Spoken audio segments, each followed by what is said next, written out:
Iran के नौसेना commander Shahram Irani का बयान आया है। ट्रंप की नौसैनिक नाकेबंदी ईरान पर नहीं है। ट्रंप ने अपने दोस्तों पर नाकेबंदी लगाई है। यूएस की नौसैनिक नाकेबंदी समुद्री लूट की तरह है।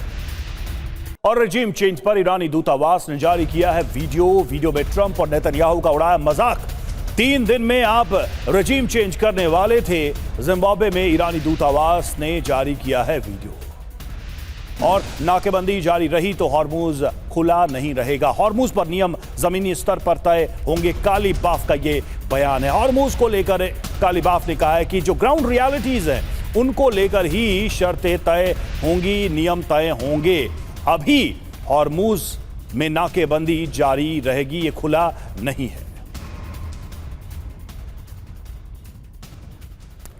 ईरान ने हॉर्मुज खोला, फिर भी अमेरिकी नाकेबंदी जारी है। जी हां, अमेरिकी नाकेबंदी पर भड़का है ईरान।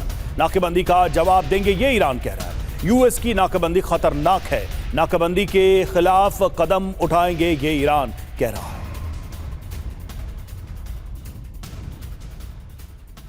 और ईरान ने शर्तों के साथ खोला हॉर्मुज। जी हां, बड़ी खबर यही है। जहाजों के लिए निर्धारित रूट तय किए गए। सैन्य जहाजों पर पाबंदी जारी रहेगी, ये ईरान की तरफ से कहा गया। हॉर्मुज स्ट्रेट पार करने के लिए ईरान की इजाजत अभी भी जरूरी।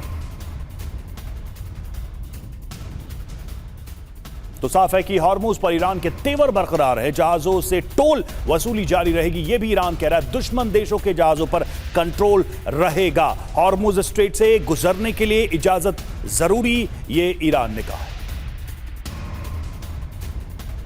तो देखिए, हॉर्मुज तो खुला है लेकिन तनाव बरकरार है। ईरान का दावा, अमेरिकी प्लान। जी हां, क्या है ये हम समझते हैं। एक तरफ ईरान का दावा, दूसरी तरफ अमेरिकी योजना। देखिए, सभी जहाजों के लिए रूट खुला, ये ईरान ने कहा है। और ईरानी बंदरगाहों की नाकेबंदी जारी है, ये अमेरिका की योजना में साफ दिखाई दे रहा है। 22 अप्रैल तक हॉर्मुज की बहाली की बात कही जा रही है। अमेरिका की योजना देखिए, पूरी डील पूरी होने तक ये नाकेबंदी जारी रहेगी, ये ब्लॉकेट जारी रहेगा। ट्रंप ने ये कहा है और तभी हम इस नाकेबंदी को खत्म करेंगे, ये अमेरिका की योजना साफ तौर पे दिखाई दे रही है।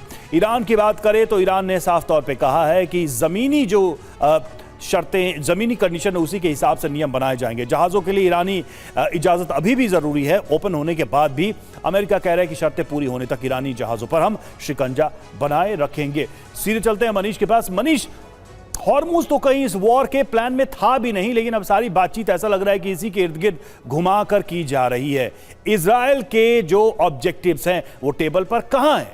बातचीत का ये दूसरा राउंड है, इजराइल है कहाँ? इजराइल फर्स्ट की पॉलिसी ईरान लेके चल रहा है कि भैया इजराइल की कोई बात नहीं होगी, आप इजराइल में खड़े हैं। और इस जंग के अगर देखा जाए कि शुरुआत, प्लानिंग और इसमें सबसे बड़े ऑब्जेक्टिव इजराइल नेतन्याहू लेके चल रहे हैं। है कहां इजराइल टेबल पे?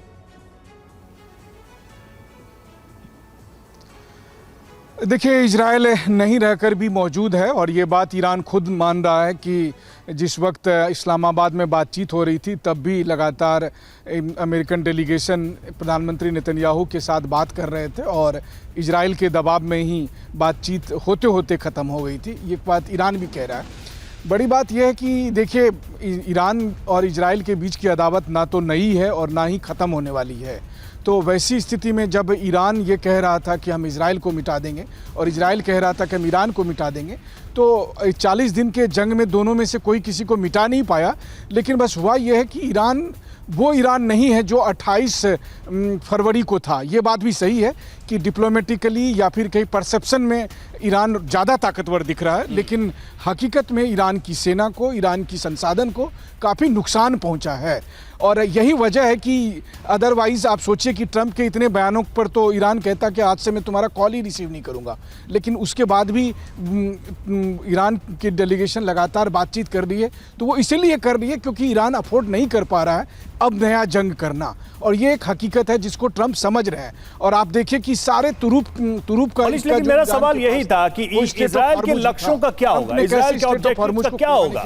ये बातचीत तो हो रही है, हॉर्मुज पे बात आके अटकी हुई है, लेकिन इजराइल के लक्ष्यों का क्या होगा? लेबनान है, प्रॉक्सीज की बात हो रही है, ईरान के मिसाइल प्रोग्राम की बात थी, ये सारी बातें तो थी।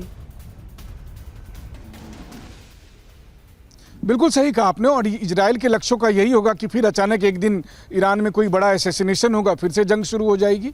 अभी फिलहाल प्रधानमंत्री नेतन्याहू का कहना यह है कि हमने ईरान को बहुत कमज़ोर किया है, ईरान के प्रॉक्सीज लगभग में हमने ख़त्म कर दिए, हमास हिजबुल्लाह होती इन प्रॉक्सीज को ख़त्म कर दिया और ईरान को भी हमने काफ़ी नुकसान पहुँचाया, इतना नुकसान पहुँचाया कि अगले कई साल उसको फिर से संभलने में लगेंगे।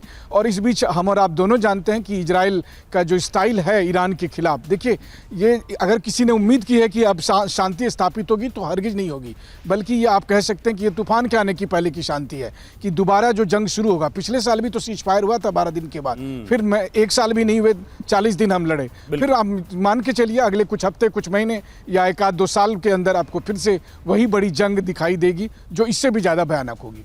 तो ये सिर्फ एक छोटा सा इंटरवल नजर आ रहा है अभी बातचीत के हिसाब से, लेकिन जो बड़े मुद्दे हैं उस पर बड़े मतभेद अभी भी जमीन पर बरकरार हैं, इजराइल भी उसमें शामिल है।